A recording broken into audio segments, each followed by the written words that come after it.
Untuk pegawai yang penghasilannya di bawah PTKP, apakah perlu dibuatkan bukti potong tahunan? Jawabannya perlu ya, apalagi mungkin karyawan tersebut meskipun penghasilannya di bawah PTKP, tapi dia sudah memiliki NPWP. Nah, di video kali ini kita akan coba membuatkan simulasi bagaimana cara membuat bukti potong tahunan, yaitu untuk masa pajak Desember, untuk karyawan yang penghasilannya di bawah PTKP. So, sebelum gue lanjut, untuk teman-teman yang mungkin belum klik tombol subscribe, silahkan klik tombol subscribe di bawah ini. Jangan lupa nyalain juga loncengnya agar teman-teman tidak ketinggalan informasi terupdate dari Rudy Konsultan. Dan jika teman-teman tidak keberatan, bisa kasih tanda terima kasih di video ini. Nah, di sini kita sudah login ke DJP online di menu Ibu Pot 21. Dan di sini untuk membuat bukti potong tahunan, sebenarnya mungkin di video yang saya sebelumnya juga sudah ada. Nah, caranya juga sama, yaitu teman-teman tinggal klik rekam di sini, maka di situ akan muncul dua bukti potong bulanan ataupun tahunan. Nah, di sini kita akan pilih bukti potong tahunan ya. Cuman di video kali ini kita akan bahasnya adalah untuk pegawai yang penghasilannya di bawah PTKP. Nah, identitas di sini teman-teman bisa pakai NPWP atau NITKU atau NIK ya, jika memang karyawan tersebut misalnya penghasilannya di bawah PTKP dan mungkin belum punya NPWP. Mungkin teman-teman bisa menerbitkannya dengan NIK ya. Jadi tinggal pilih opsi itu NIK atau NPWP gitu ya. Atau mungkin punya NPWP tapi mungkin dia lupa NPWP-nya, atau mungkin sudah melakukan pemadanan dengan NIK, mungkin bisa masukkan yaitu NIK-nya saja. Oke, kita akan coba masukkan dulu ya.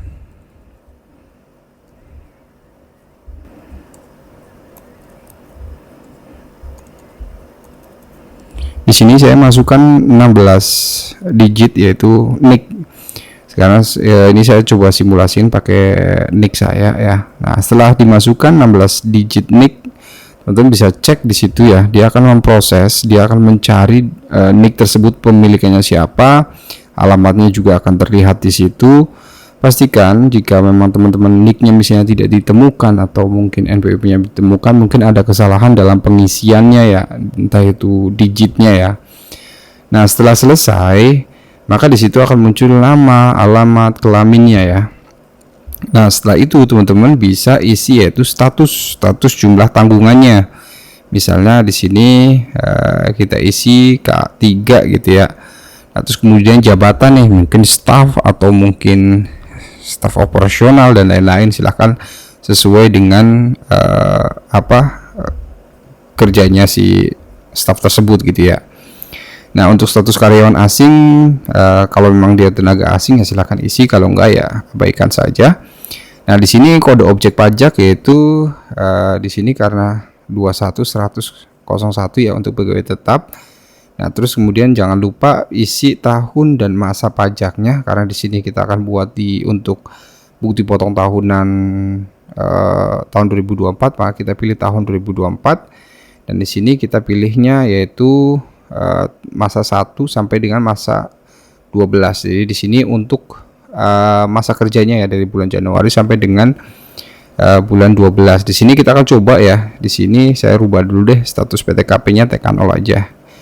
Gitu ya. Nah, setelah itu diisi, maka penghasilan bruto di sini adalah data penghasilan masa pajak terakhir. Jadi misalnya asumsinya di sini kita coba karyawan tersebut penghasilannya misalnya 4 juta gitu ya. 4 juta per bulan, terus kemudian dikalikan dengan 12 bulan jadi 48 juta. Di sini kita isi yaitu 4 juta saja ya. Karena dia penghasilan sebulannya saja. Nah, sementara untuk data penghasilan setahun, teman-teman misalnya di sini kita asumsikan penghasilannya 4 juta dikalikan dengan 12 jadi 48 juta. Nah, setelah 48 juta kita isi di sini untuk tunjangan PPH karena memang tidak ada, tunjangan lainnya jika memang ada ya silakan teman-teman isi ya. Nah, setelah teman-teman isi mungkin di sini di poin 7 yaitu ada tantiem, bonus, gratifikasi, jasa produksi dan THR gitu ya. Nah itu silakan teman-teman, misalnya dia mendapatkan THR 1 kali gaji ya. Dan cenderungnya kan kalau perusahaan kalau memang udah bekerja lebih dari 1 tahun, maka dia akan mendapatkan gaji dapat THR 1 kali gaji misalnya gitu. Tapi ya balik lagi tergantung perusahaannya gitu ya. Dan di sini setelah diisi, maka di sini akan ada pengurangan, yaitu biaya jabatan, iuran terkait pensiun atau JHT ya. Terus kemudian zakat memang ada. Kalau misalnya di sini kita akan simulasikannya adalah hanya biaya jabatan aja yang kita masukkan, yaitu 2.400.000. 2.400.000 itu dapat dari mana Pak? 2.400.000 itu sendiri didapat dari 48 juta dikalikan dengan 5% ya. Jadi di sini biaya jabatan kita perlu isi secara manual ya. Jadi belum, sistemnya belum secara otomatis. Tapi ingat, meskipun diisi secara manual, ketika mungkin teman-teman mengisinya salah, mungkin pada saat klik simpan dia akan menolak juga ya. Menolak maksudnya biaya jabatan melebihi dari ketentuan dan lain-lain gitu sih. Di sini biaya jabatan 2.400.000, terus kemudian jumlah penghasilan netonya yaitu dari 52 juta dikurangin 2.400.000 jadi tinggal 49.600. Nah, terus kemudian jumlah penghasilan neto yang diperhitungkan PPh pasal 2 setahun atau disetahunkan. Nah, di sini karena tadi kita sudah masukkan penghasilannya yaitu selama sudah disetahunkan, maka kita pilihnya adalah setahun ya. Terus kemudian di sini teman-teman pengisian tidak kena pajak ya, penghasilan tidak kena pajak atau PTKP-nya. Tadi kan di aset kita sudah isi ya, status PTKP-nya kita isi TK ya, kita isi juga TK di sini. Maka di poin 17 penghasilan kena pajak setahun atau disetahunkan, yaitu di poin 15 dikurangi 16. Karena di sini 49 dikurangi 54, maka statusnya adalah 0 ya, nilainya 0. Nah, setelah itu teman-teman bisa klik hitung di sini, yaitu untuk menyimpan memang harus ada beberapa step yang kita lalui ya. Jadi kita hitung dulu, terus kemudian ambil data, terus kemudian ambil data lagi di bawah gitu ya. Kan tadinya kan ini nggak keblok ya, di sini akan terkeblok. Terus kemudian kita ambil data lagi. Nah, di sini ini kosong, terus kemudian kita ambil data di sini lagi di poin 20 jika memang ada PPh 21 yang dipotong pemerintah. Ini adalah di poin 22 PPh pasal 21 yang telah dipotong dan dilunasi pada masa pajak sebelumnya. Jika memang sudah dipotong, maka di sini akan tertulis ya, karena di sini kita simulasinya adalah penghasilan di bawah PTKP, maka tidak ada ya, kosong. Terus untuk 22B silakan teman-teman juga klik memproses di situ, ambil data, maka di sini akan terisi kosong karena memang tidak ada yang ditanggung oleh pemerintah gitu.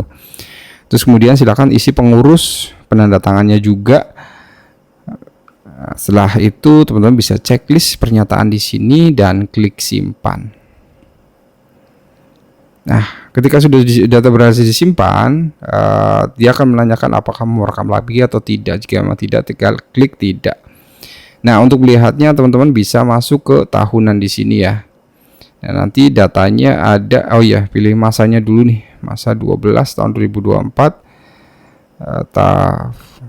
tahunan. Sini titiknya kita isi.